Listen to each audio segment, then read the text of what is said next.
Now,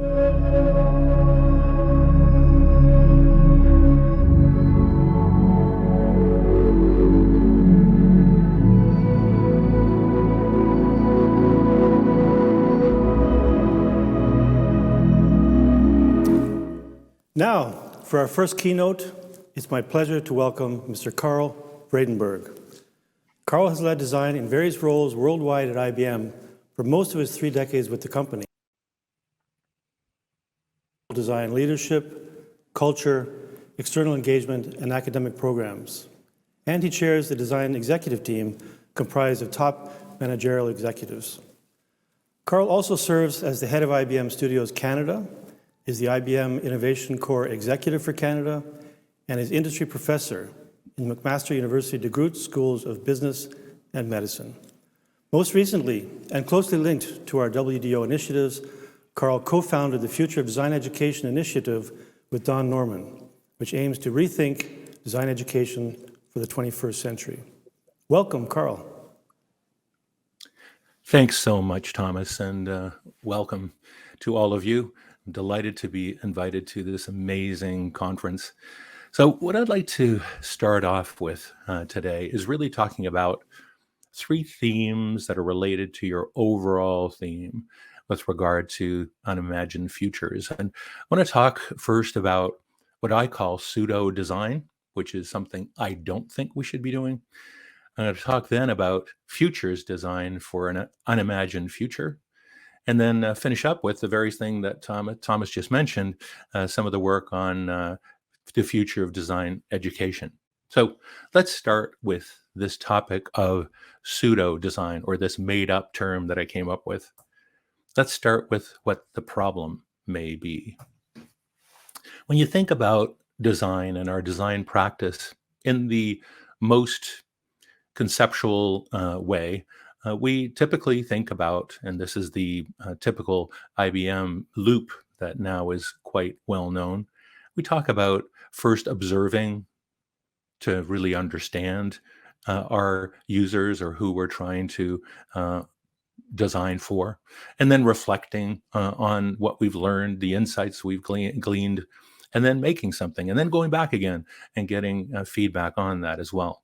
And when we think about that practically, that essentially means doing design research to begin with, and then often doing design thinking type workshop methods to gain insight and to prioritize and get insights that will inform the actual design, then doing that design, starting with low fidelity prototypes, and then over successive iterations, higher fidelity prototypes of virtually any kind of system or product that we're developing. What's interesting, though, is that if we don't do that design research and we're just doing the workshopping and then the design, I argue that we're flying blind. We don't know what we're doing. We're making things up. And I call that pseudo design. I don't think that we should ever design without first understanding who it is that we're designing for, what their problems are, what the world situation is, and the like.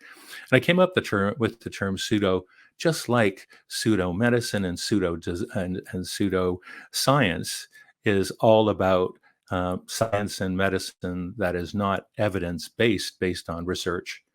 I argue that we should do the same for design, that all design should be informed by evidence-based design research. Now, what about if we just do the research, lots of it, and then we gain insights into that research with some of the workshopping that we do, but we don't actually make anything? Call that analysis paralysis. We don't want to do that either. What about if we do the design research and then we directly inform design and we don't do any real reflecting, we don't do design thinking sorts of methods? I think we then end up with uncontrolled complexity. You're basically going to be taking orders. You're going to take every single thing that you find and you're not going to prioritize it into the design. You're going to go directly into the design. So that too, I think we should stay clear of. And what about if we didn't do the design research and we also didn't even produce anything out of that whole exercise? We simply are doing the workshopping, doing design thinking workshops. I argue that that is innovation theater. And it may well be the case that some 80% of all design thinking is actually done in this way. And that just gives design and design thinking a bad name. Everybody standing around thinking they're looking cool when you're doing it in person, holding post-it notes and Sharpies and thinking that you're creative. You might look like you're being creative, but you're not, because you're not really basing it on anything you actually understand that you need to be able to design on the basis of, and you're not making anything at the end either. So don't do innovation theater either. So what should we do? We should be doing design research that informs the workshopping that we do, that informs the design, and then that design should be fed back and gotten feedback on again from doing the research and so on. How do we do that design research? Many, many ways, but things like ethnographic observation to really capture what users do and what they say in the environment that they're in, and dig deeper into doing things like structured interviews to probe also, what they think and feel, to get deep and really get all the insights that we need. And while we're doing all that, capture all this, capture the evidence, if you will, for further analysis and reflection as well. Now, let me talk for a little bit about using those design methods that I just described to address today's unimagined problems. And I did a talk at the end of 2019 that was really trying to inspire designers to take on global problems in a bold way and actually take it personally and use their methods to improve the world. This was at the Design for America conference in the United States. And shortly after that, the world was hit by the biggest challenge of our lifetimes that we've been living the last 2 years. It was time for designers to rise to the challenge. Now, somebody else was thinking the same thing. It was actually the gentleman that spoke earlier today, and that is Srini. So Srinivasan also was thinking along the same lines. We got together and we said, you know what? We should pull a team of designers together and try to address this problem.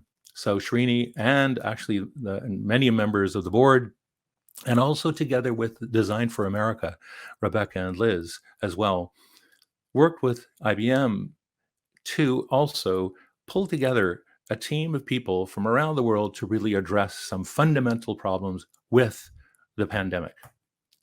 So we came up with 7 challenges that were ones that we knew would be possible to address with design.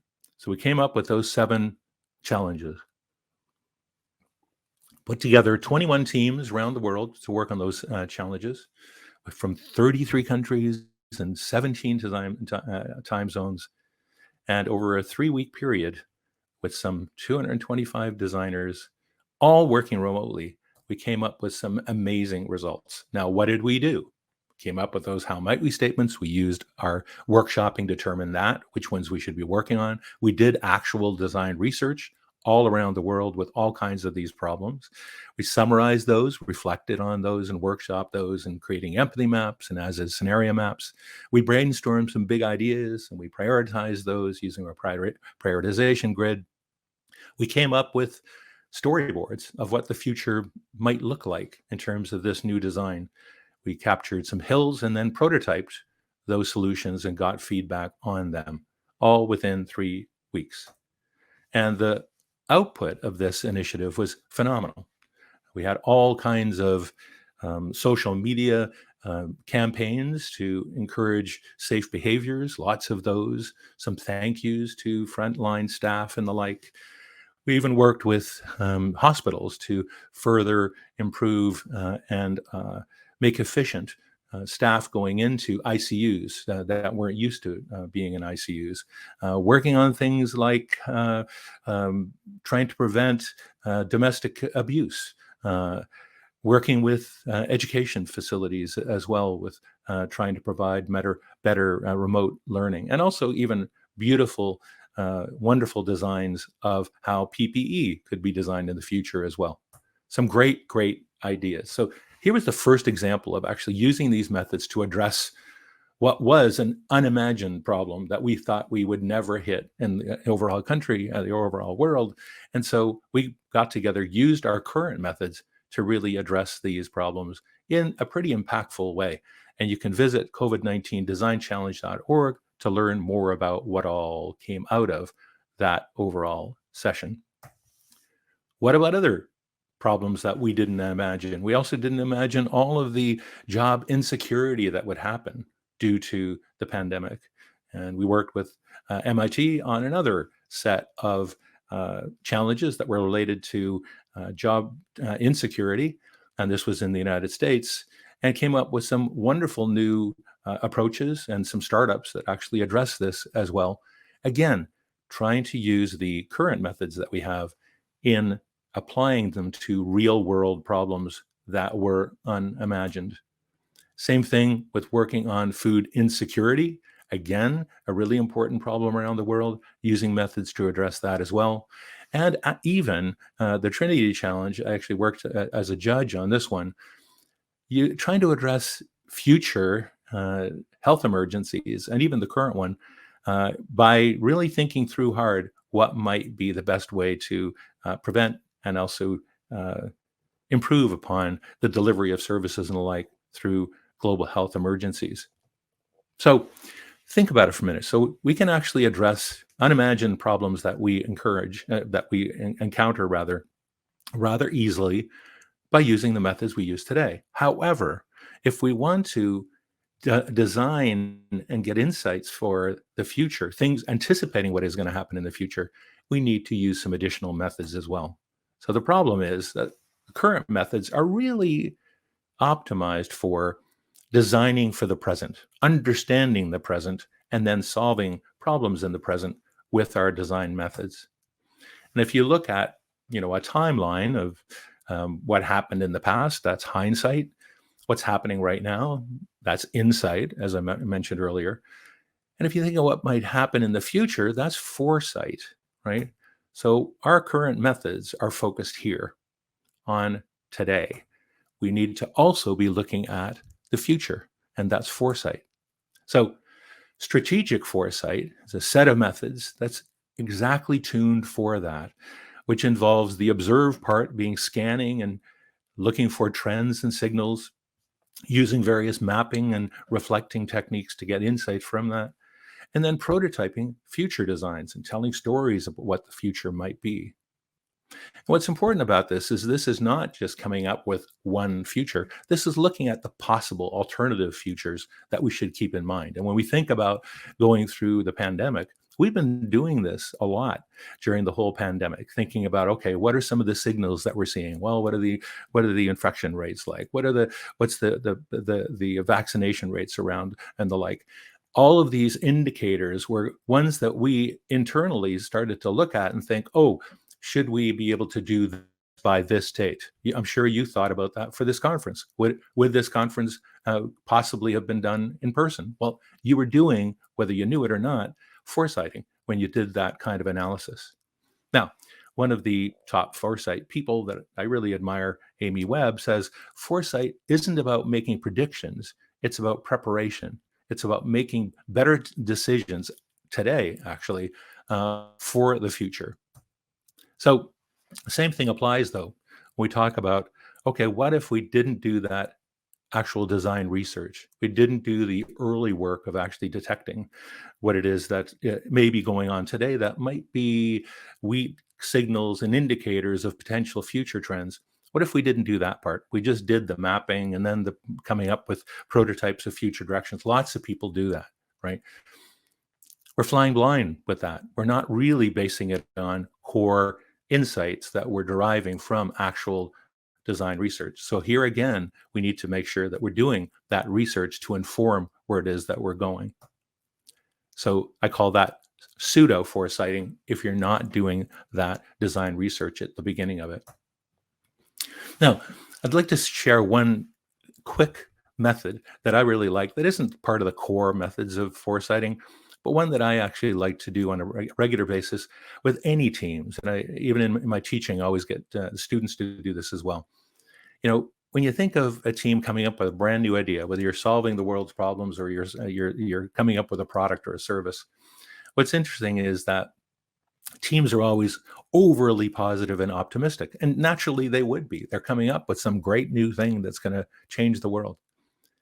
But what they should also do, I would suggest, is to anticipate unanticipated consequences. Seems weird to say it that way, but I really mean it. That you should imagine that it's in the future and your idea has been in the world for like a year, but it's been a total and utter failure. Imagine that it actually failed, not that it's going to fail. Imagine that it failed. Why did it fail?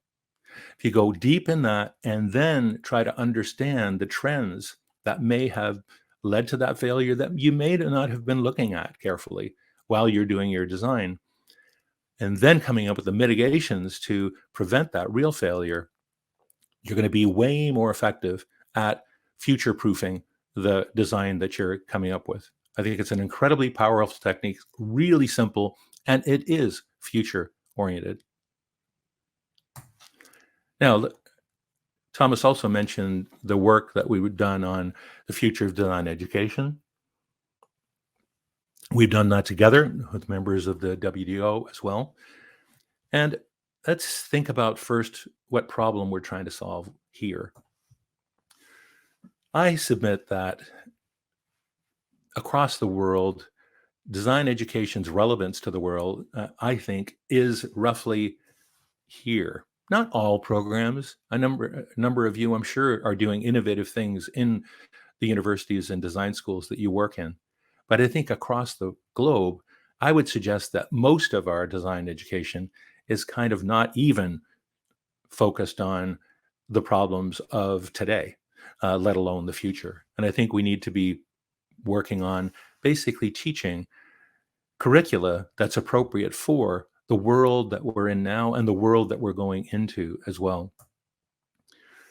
And what does that mean? We need to be focusing on, obviously, designing for the future, things like strategic foresight, designing for mental health. A lot of what we do today is causing problems with regard to mental health, designing for the environment, designing for and with all races, designing for new technologies, designing for and with all cultures, and again, anticipating unintended consequences by doing all of this. Now, Don Norman and I had a conversation. We were together in San Diego, where he's based a couple of years ago. We said, what about if we just get together a huge group of people that actually did this? So we put together a steering committee of half academics and half people that are in practice to really inform and guide the work of coming up with new curricular advice and materials for this new future education curricula. And then we also identified a whole bunch of topics that we needed to work on, and we selected work group leaders across the globe to work on those. And each of those are going on today to really develop the guidance with regard to future design education curricula. And really importantly, a lot of people were interested in being part of this. So some 681 additional volunteers are also helping with this work as well. And you can find out more about this overall initiative and also get more involved in it. We're still creating new work groups to address additional ideas and challenges that we're seeing. We're also going to be publishing fairly soon interim reports from this overall initiative as well. We've looked at basically the big, bold ideas that each of the topic areas we're working with need to address. And then going into basically knowing and doing, the actual curricular guidance will be coming after that as well. And we will be making all of this available in an open source fashion, meaning that anybody can use this for anything they would like. So visit futureofdesigneducation.org for more information on that. And with that, I'd like to thank you all for your engagement, and I look forward to the rest of the conference. So thank you so much. Thank you, Karel, for that very insightful and engaging presentation. I was thinking we really need to take seriously your cautions of moving from, as you called it, pseudo design and innovation theater into using more established design research practices that you gave us examples of here. I recognize the value of what you're doing, I think particularly with you and I working both in the balance of education and industry, and the important lessons you have to help us bridge from education into industry. I recall the work you mentioned with IBM and Design for America and WDO. So as well as the URL that Karel has provided to you, you can also find a lot of good information on that design challenge on the WDO website as well. So Karel, I think I'd like to say I'd like to look forward to much more work together, to moving, as you say, from insight to foresight, and I think particularly in the end with the future of design education, as you say, making design more relevant to the world today. So thank you. And